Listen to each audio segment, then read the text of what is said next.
Hello, everybody. Thank you for asking us to come and give this presentation. So things will go well, won't they? Yes. So my name is Barbara Belletti. I did my PhD here in Lyon on fluvial systems and braided rivers in the Alpine region. And then I took part in European programs. So a European scale, I looked into questions relating to hydromorphology, continuity. And for 2 years now, I've been back in the H2O community, looked at the geomorphological characterization of rivers and the anthropogenic impacts on rivers, and the approach is more global. Yes, hello. I'll try and speak a little bit louder, maybe. My name is Mathis. I'm a PhD student. I have 2 supervisors. So I work at the Riverly Research Unit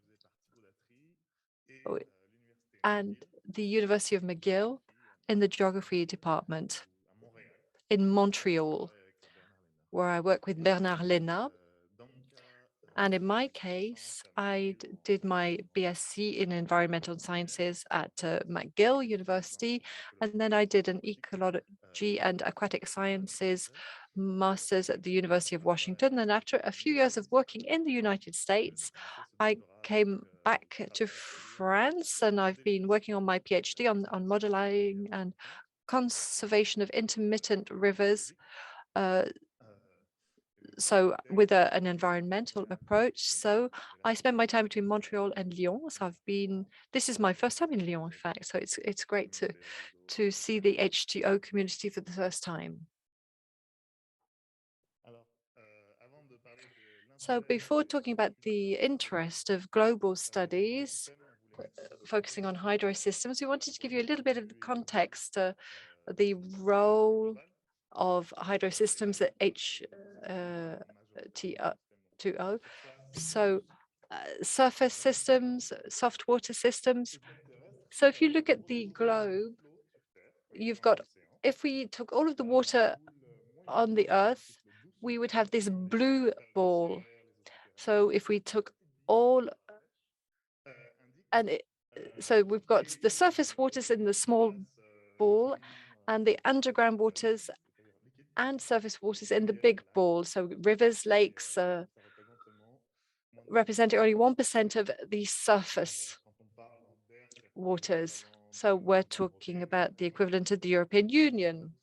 When we add wetlands and floodable plains, that's 2% of the surface area.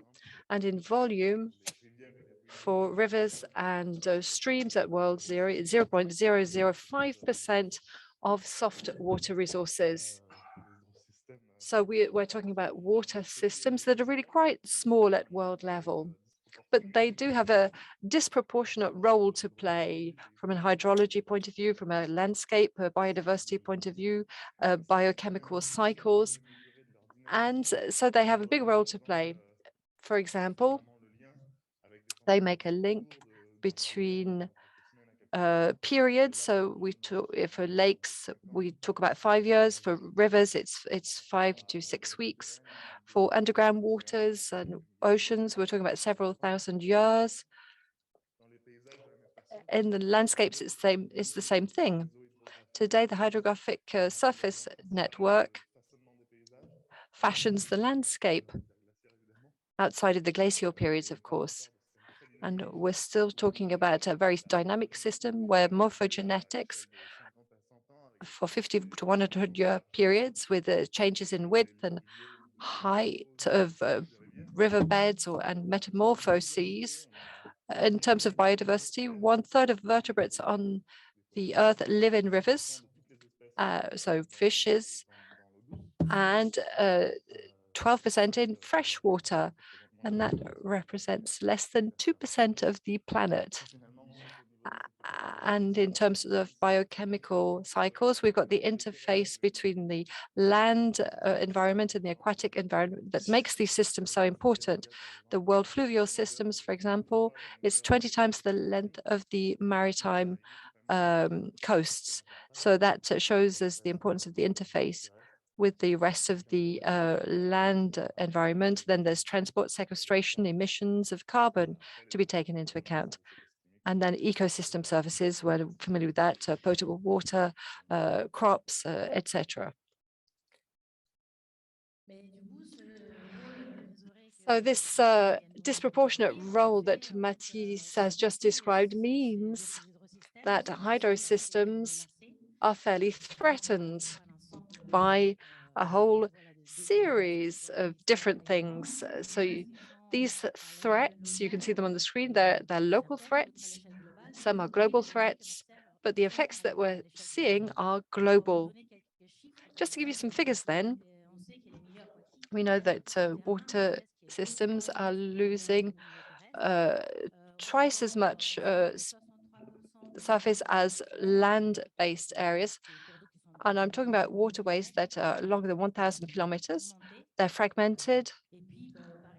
And for example, the 27% of biodiversity in water environments, in soft water systems, are in threat of becoming extinct.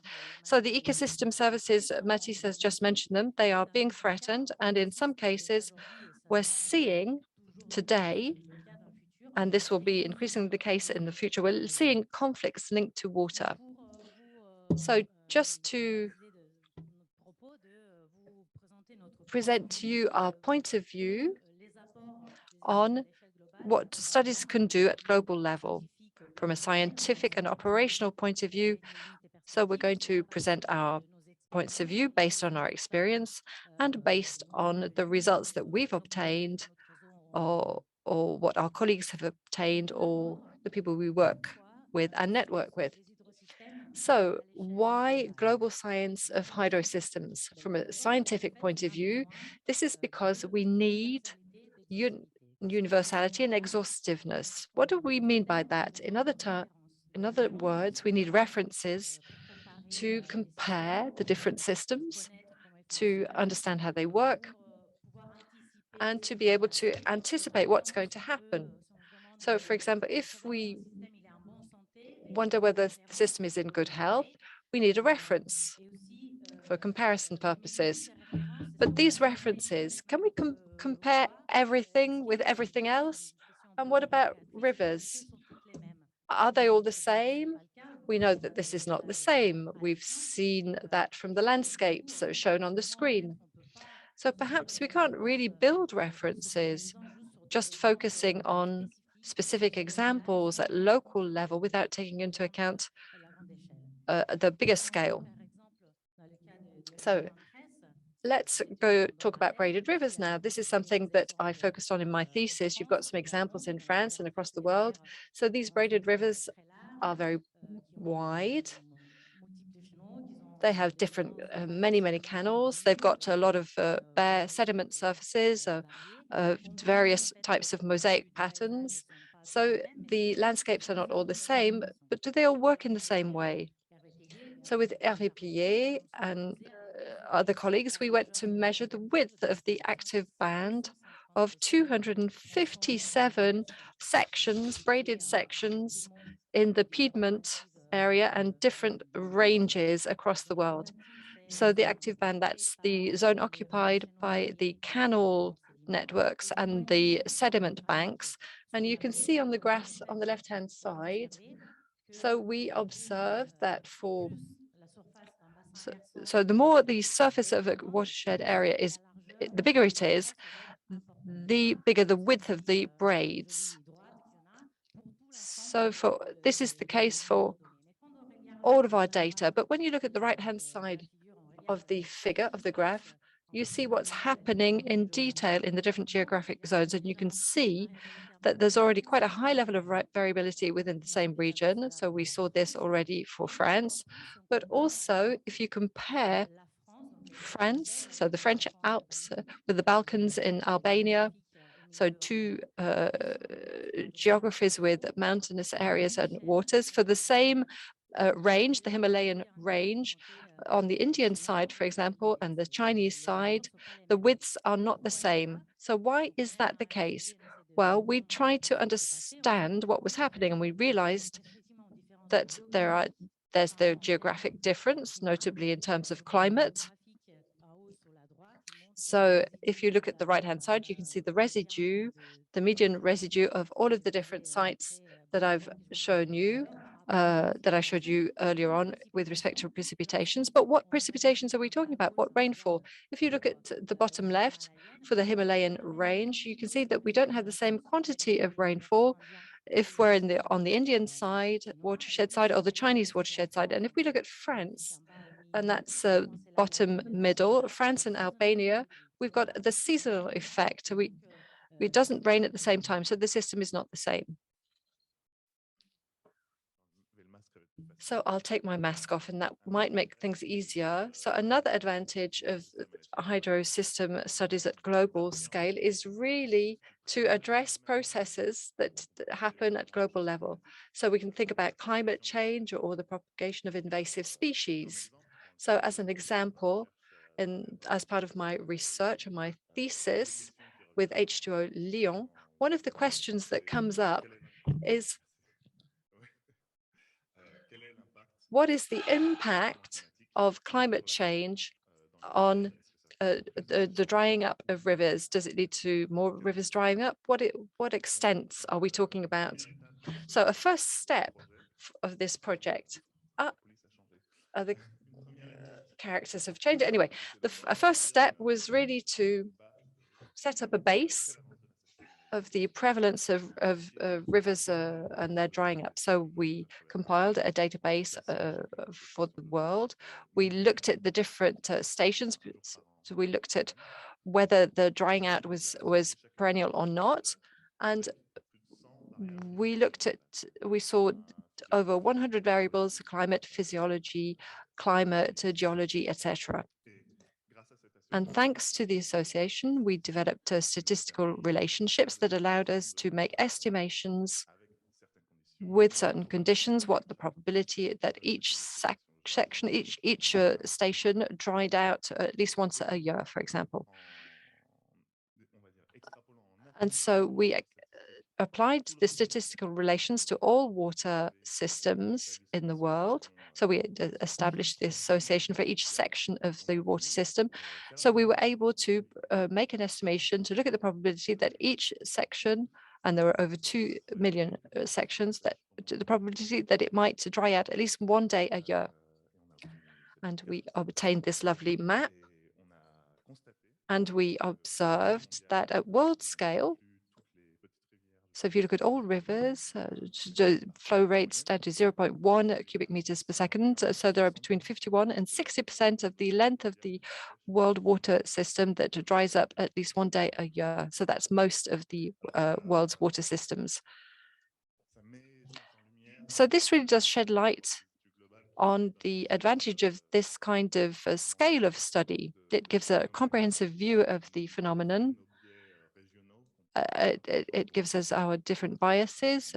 We're looking at 30 to 40% in France of water systems that are intermittent. And it's really the first step that in this study.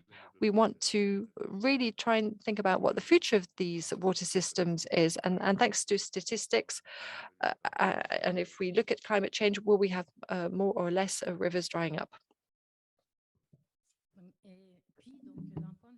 So from an operational point of view, there are also advantages looking at things globally. One of the big advantages is that it provides us with a base where we don't have enough data. We all know that we work with environmental data, but we don't always have access to the right data. And notably, having a global vision means that we can identify major critical factors. For example, remember the fragmentation of waterways that we talked about. If we look at, we've got a global map based on a database that identifies major dams and infrastructures that are visible by satellite imaging. So what does the map show us? Well, it shows us, it tells us that 6% of the major rivers are fragmented across the world. It shows us where the critical points are with red colors marking them, or areas where the level of criticality is not too high. But with this kind of information, we can also try and identify certain hotspots, potential hotspots for biodiversity. So here we've got the example of braided rivers, but in Europe we have reference ecosystems. In Italy, in Albania, there are specific systems that are free-flowing or which house a high level of biodiversity, but that's not the case everywhere in the world. Notably, in countries where there is not enough data, having this kind of information can really help to look at where the critical points are.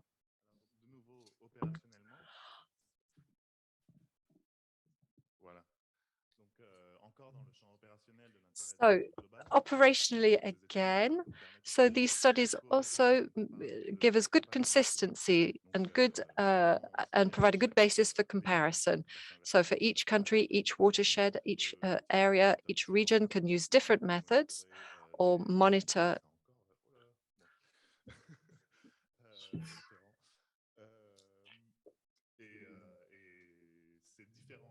So these differences, the heterogeneity in the data, makes it difficult to make comparisons. Now, as part of my thesis, we're focusing on sustainable development goals and biodiversity protection with the International Convention on Biodiversity Protection. And with the FAO, we're trying to guarantee access to water to everybody, access to sanitation to everybody, and we're trying to ensure sustainable a sustainable water resource. So each member country has to provide a water stress indicator that gives us the proportion of renewable water that is used and consumed, taking into account the needs of different ecosystems. Now, one way of doing this, which is partly implemented, is to ask each country to have its own method and to determine what its water resources are, how much water is consumed, and what are the needs of the ecosystems. Now, half of the countries don't have any estimations at all. And the advantage of doing global studies, having a global approach, is to have a baseline, a common baseline for everybody, so that we know where we are in a consistent manner. So the FAO has created the tool, not me, and it's a tool that makes it possible in a very basic way for the moment to estimate the flow rates and to estimate the needs of ecosystems at global level. But there are many limits to the work, and we'll talk about the global limits as well. So having these global studies means that we have the baseline, yes, but because there's a lot of uncertainty, this sets a bias on the relationship in terms of sustainable development goals. So my aim is to assess the data, to improve the data in order to have a better representation of ecosystem needs.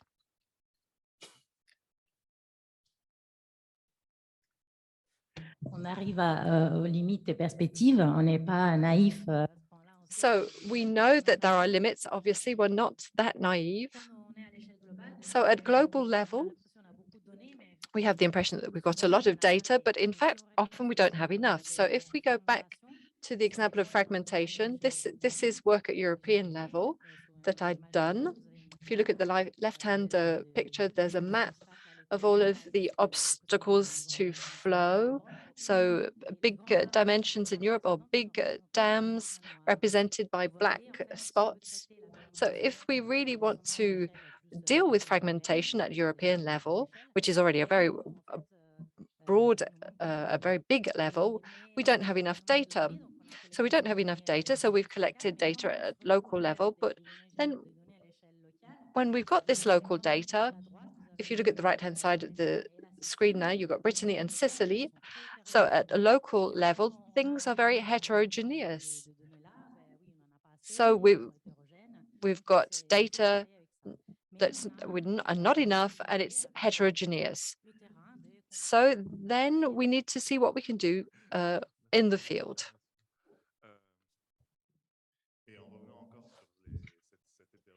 So coming back to this heterogeneity and not having enough data or having too much data at global level, we've got detection data. And we're moving into the big data era. So we need huge amounts of analyses. We're going to have new dimensions in these analyses. We've got the SWOT satellite that should be implemented and in service as of next year. This allows us to measure flow rates in rivers on a very frequent basis, and this represents a great step forward. But this progress has to be compared with what we can see on the right-hand side, and that is the collapse of observation networks and gauging networks. That's the database of the World Meteorology Organization. In fact, we reached a peak in the 80s and 90s. And whether we're in the field or elsewhere, we've got less gauging stations and there's less sharing. In fact, we've created a lot of data, a lot of detection data, but if we don't have any field data to back that up, we can't really calibrate things or validate things. So this is one of the major limits that we have to face. So there are some limits, but there are also happier prospects. So we know that data at global scale is often not accurate enough. So we have to work with errors and uncertainties, and this can be a source of frustration. So in blue, you've got the Ganges in Brahmaputra, and we've got the alluvial plain with a layer of data that we have at global scale. This is something that's quite extraordinary. But then when you look at the details, if you look at the left-hand side, the bottom left-hand side, we've got the plain upstream of New Delhi in the Ganges, and there is no data for this plain. So this is probably linked to the data resolution to begin with, which is difficult. So we can limit these uncertainties. However, we worked this summer on our existing database, which represents the maximum extent of water. It's based on all of the ANSAT archives dating back to the 80s. So with that data, we were able to extract the alluvial plain data, the floodable plain data for all of the Ganges, Brahmaputra area. So that provides for better prospects. So as Mathis began to say, we are in the era of big data. We've got teledetection data that is increasingly powerful. We also have means to process that data. So we're currently working on Google Earth. And if you look at the top right-hand side of the screen, you've got a picture. It's a section of Brahmaputra, and you're seeing the evolution of the section, the different canals from the 90s to today. This is something that we can do quite quickly thanks to Google Earth, the Google Earth engine, and we can do it for the whole section of the Ganges and Brahmaputra.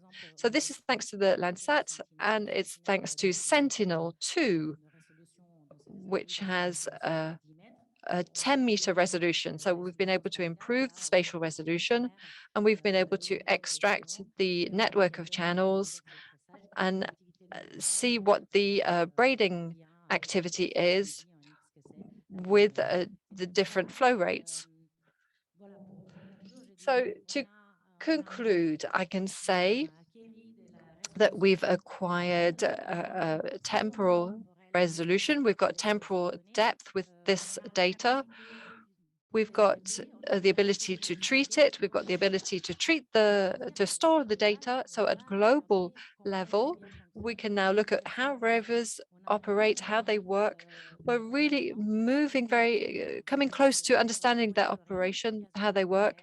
So we will be able to do almost real-time monitoring of extreme events. And you can imagine the potential, the scientific potential and operational potential behind this. So I'd now like to thank everybody. Yes, and I would like to thank H2O Lyon, obviously. Without them, I wouldn't be able to do my thesis, or at least not in its current form, and the University McGill and NSERC that's financing me. This is an important driver, financing. So with Thibaut Datry, so we've who are both participating in my research. Yes, and thank you to all of the colleagues who've decided to join the adventure with us to look at hydrosystems at a global scale.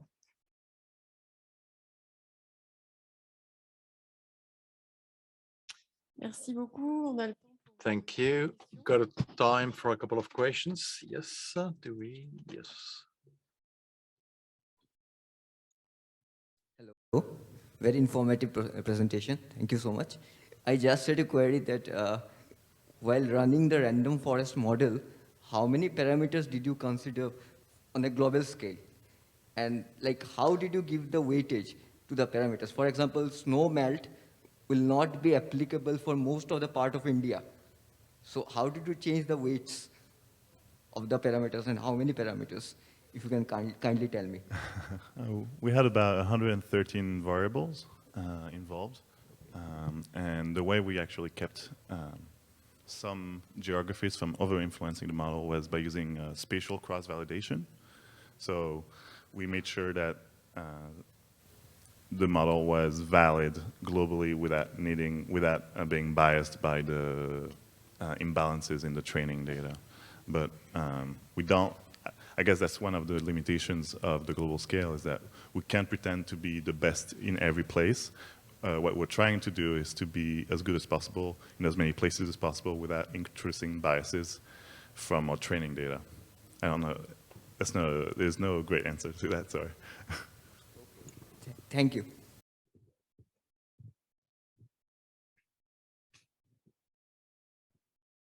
Merci pour cette présentation, Gilles Pinet. Thank you for your presentation, Gilles Pinet, AVS.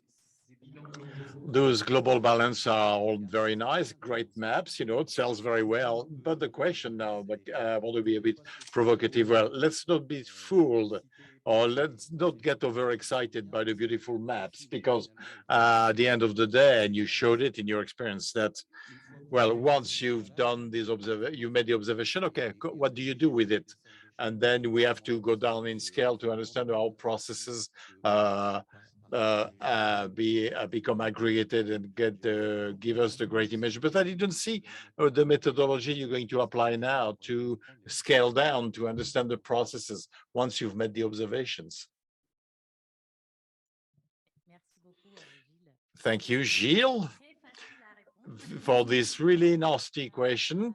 Now, well, it all depends on what we're talking about. I mean, there are elements that we won't be able to process without scaling down, especially down to local scale. And in order to, to establish a link with what goes on at the local scale, but or local level, but we cannot, do without the upscaling and to look at the global scale, because otherwise we blind, and we think that all problems of the world or beautiful things takes place in our small part of the world. But I did not answer your question as such, because I don't know, actually. I don't know how I can,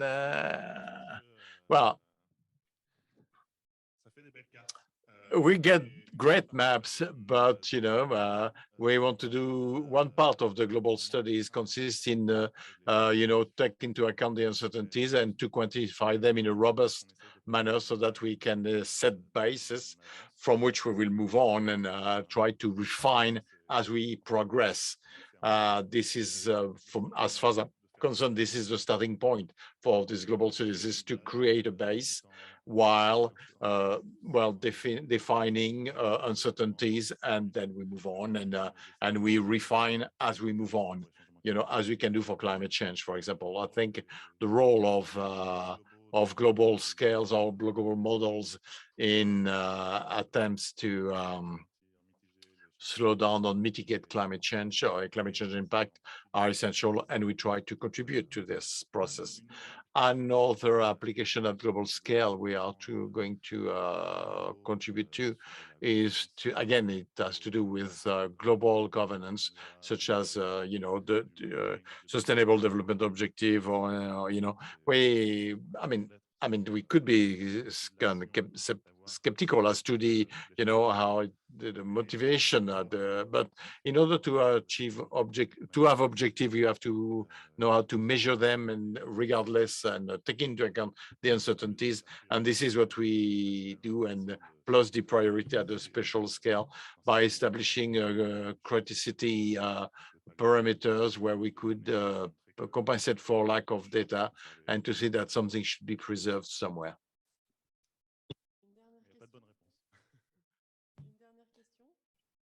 One last question, possibly.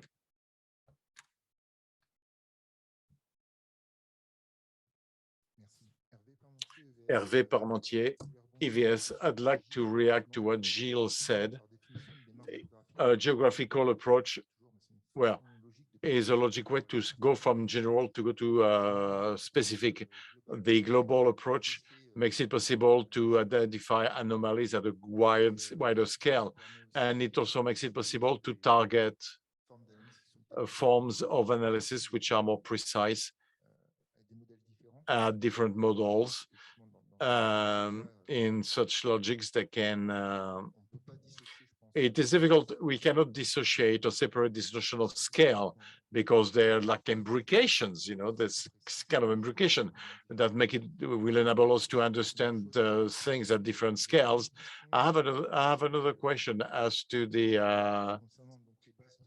database on the TFAO map showed, which calls for the specific. Sorry, I'm talking to Mathis. Do you look into the other methods, such as the ecosystemic methods, such as the ANCA method developed by the NCA, which was also experimented at the level of the European Environmental Agency? Those are models which are debatable, which have been experimented, but which also function at global scales. An experiment was done at the UNESCO, so maybe this could be a lead for a reflection. Yeah, well, I'm quite new in this topic. Well, about the I don't know much about those methods. I did not try to apply them, but I'd like to hear more about it and to learn more about it, actually. Just one thing, in fact, we are not replacing the global approach does not replace the local approach. There are complementary processes, and it does not make it possible to answer the same questions necessarily.